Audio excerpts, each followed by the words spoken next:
মাত্র 2 চামচ তেল দিয়েই আজকের এই ব্রেকফাস্টটা বানিয়েছিলাম।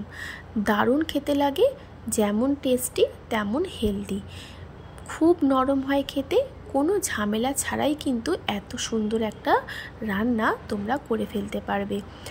তার জন্য আমার পুরো ভিডিওটা কিন্তু দেখার অনুরোধ রইল। দেখো নিয়ে নিয়েছি 1 কাপ সুজি, ওই কাপ মেপেই দিয়ে দিচ্ছি 1 কাপ টক দই। কাপটা ধুয়ে দেব সামান্য একটু জল। তারপরে আমি এর মধ্যে দেব পরিমাণ মতন নুন, দিয়ে স্মুথ পেস্ট বানিয়ে নেব।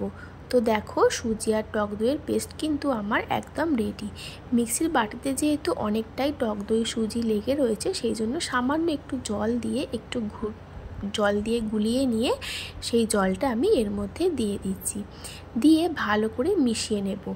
মিশিয়ে এটা রেস্টে রেখে দেবো 15 থেকে 20 মিনিট। খুব একটা বেশি রাখার দরকার নেই, সুজিটা তো ফুলে উঠবে, সেই জন্য একটু 15 থেকে 20 মিনিট ওয়েট করতে হবে। তো দেখো এইরকম একটা ব্যাটার বানিয়েছি, এটা ফুলে কিন্তু আর একটু টাইট হয়ে যাবে, তখন জল লাগলে জল দিতে হবে। তো এটা ঢাকা দিয়ে আমি রেখে দিলাম 15 থেকে 20 মিনিটের জন্য। ততক্ষণে চলো চাটনি বানিয়ে নিই। বানাবো বাদামের চাটনি। নিয়েছি বাদাম, দিয়ে দিচ্ছি ঝালের জন্য লঙ্কা আর 2-3 কোয়া রসুন। তারপরে দিয়ে দেবো একটা ছোট্ট দেখে একটু আদা, দেব 1 চামচ টক দই। টক দইয়ের জায়গায় কিন্তু লেবুর রসও ব্যবহার করা যেতে পারে। তো দেখো স্মুথ পেস্ট বানিয়েছি। অবশ্যই কিন্তু একটু চিনি দিও স্বাদের ব্যালেন্সের জন্য, কারণ যেহেতু এর মধ্যে টক দই আছে তাই। তো দেখো ভালো করে এবার মিশিয়ে নিলাম। একটা তড়কা রেডি করব, আর মিক্সির বাটটা ধুয়ে কিন্তু সামান্য একটু জলও দিয়েছিলাম। দিয়ে দিলাম তড়কা প্যানের মধ্যে সামান্য একটু সাদা তেল, একটু সর্ষে, আর দিয়ে দিচ্ছি সুন্দর একটা ফ্লেভারের জন্য কারি পাতা।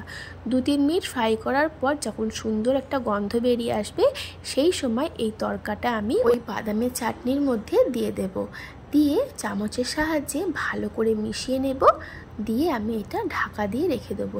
এই বাদামের চাটনিটা কিন্তু পরিমাণে অনেকটা করেও একটা ভালো এয়ারটাইট কন্টেনারের মধ্যে করে ফ্রিজে স্টোর করে রাখা যেতে পারে।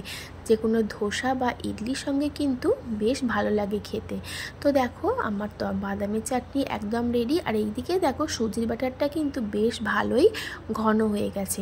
তার জন্য এখন দিয়ে দিচ্ছি সামান্য একটু জল, দিয়ে ভালো করে মিশিয়ে নেব। তো দেখো ব্যাটারটা ভালো করে মিশিয়ে নিচ্ছি। এইবারে আমি এর মধ্যে দেব 1 প্যাকেট ইনো। তোমাদের কাছে যদি ইনো না থাকে সেক্ষেত্রে কিন্তু খাবার সোডাও ব্যবহার করা যেতে পারে। তো দেখো ইনোটা দিয়ে কিন্তু আর বেশিক্ষণ ওয়েট করার দরকার নেই। ইনোটা দিয়ে ভালো করে মিশিয়ে নেব, নিয়ে তারপরেই কিন্তু সঙ্গে সঙ্গে এটা রেডি করে নেব। তো দেখো ইনো দেওয়ার সঙ্গে সঙ্গে কিন্তু ব্যাটারটা অনেকটা ফুলে উঠেছে। এই ইনোটা দিলে কিন্তু এটা খেতে খুব নরম হয়, সেই জন্য ইনো বা খাবার সোডা কিন্তু এটাই ব্যবহার করতেই হবে।